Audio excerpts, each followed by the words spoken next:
What kind of Wi-Fi and cell reception do you get inside a shipping container? It's actually a really good question because it was something that I did not know was an issue until I bought a shipping container.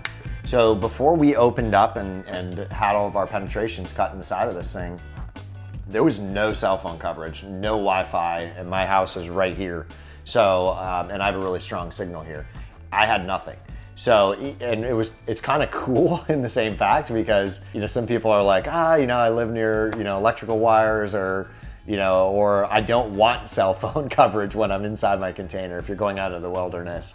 So it could be a positive or a negative depending on your purpose. But when we had a Bluetooth speaker going in here while we're working, when we stepped on the other side of the container, you could literally have the Bluetooth speaker right on the other side of the wall and it wouldn't pick it up.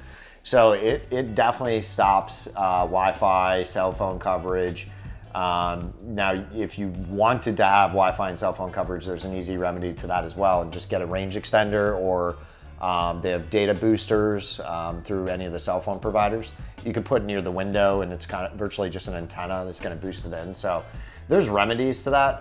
And if you don't want it, then they're pretty good for blocking everything else out. So.